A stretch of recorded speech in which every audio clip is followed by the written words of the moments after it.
144 pixels. 144 pixels is 256 by 144 pixels. The entire frame has fewer pixels than a thumbnail. It exists for one reason: to keep your video playing when your internet is dying. No quality, no detail, just enough data to call it a moving image. Here's what nobody tells you though: 144p isn't just bad quality, it's a technical achievement.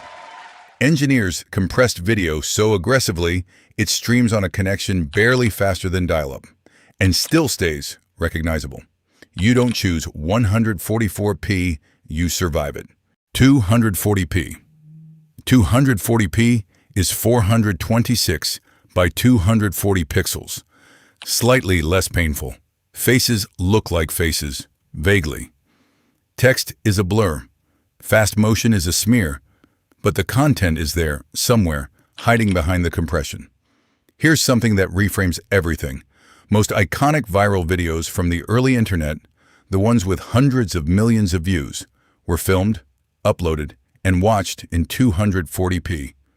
Not because the internet was slow, because cameras weren't better yet. Every legendary moment, every meme, every clip that changed culture, written in 240p. 360p.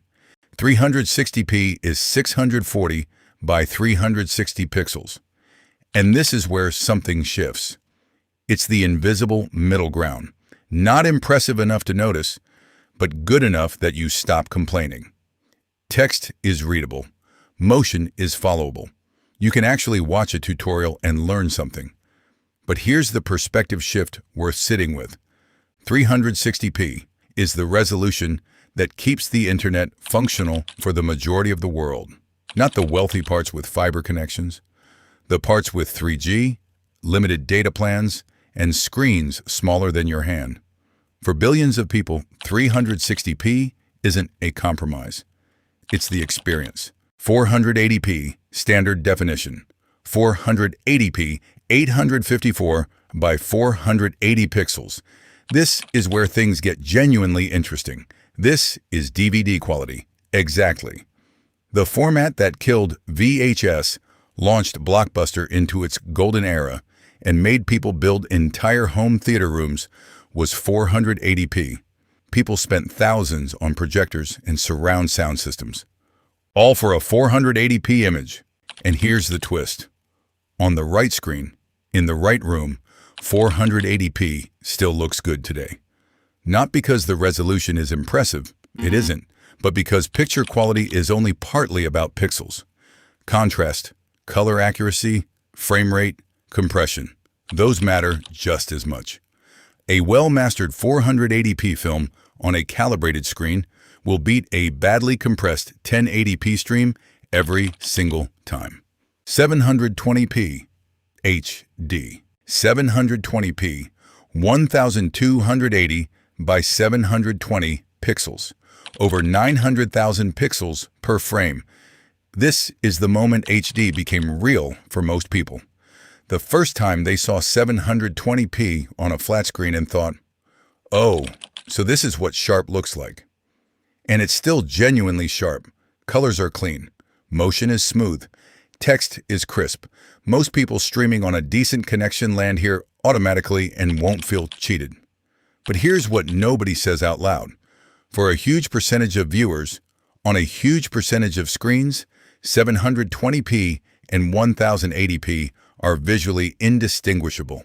Not because their eyes are bad, because the difference requires specific conditions to appear.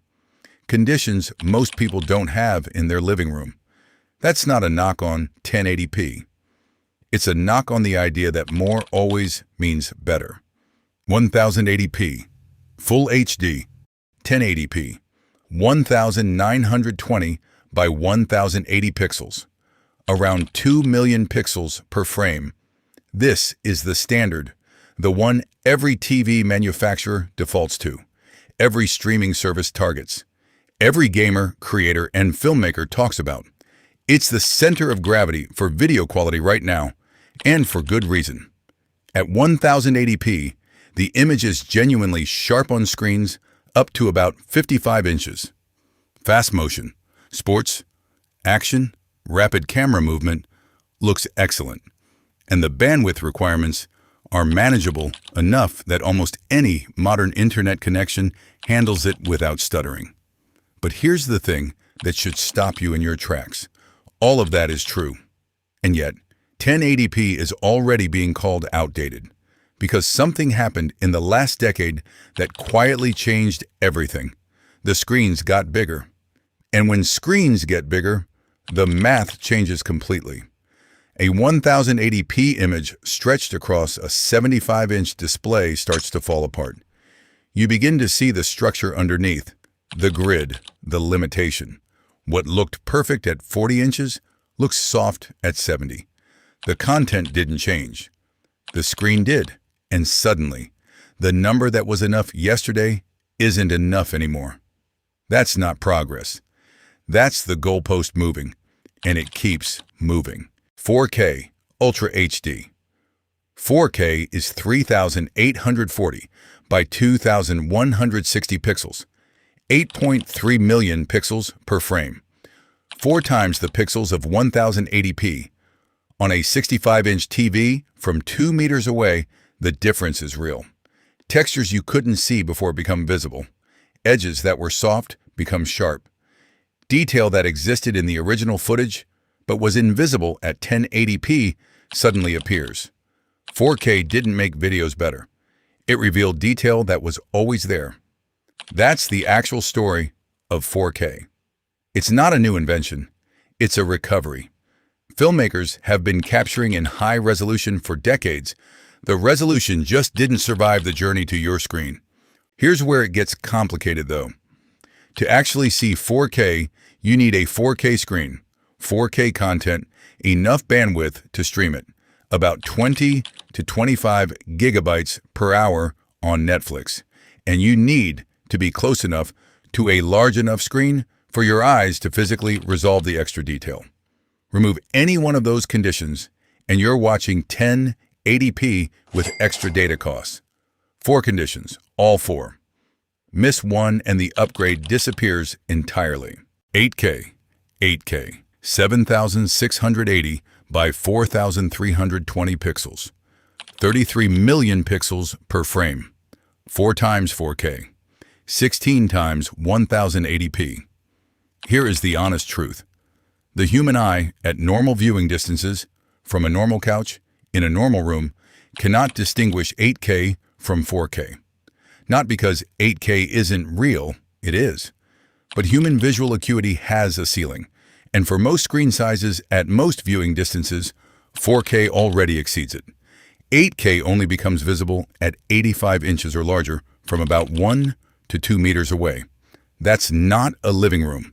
That's a screening room. So why does 8K exist? Because the people who need it aren't watching movies on a couch. Film studios shoot in 8K to reframe, crop, and stabilize footage in post-production without losing resolution. Surgeons use 8K monitors where a single millimeter of detail matters. Broadcast professionals future-proof their archives for screens that don't exist yet. 8K isn't a consumer format. It's an infrastructure investment. The fact that it's being sold in consumer electronics stores right now is mostly marketing.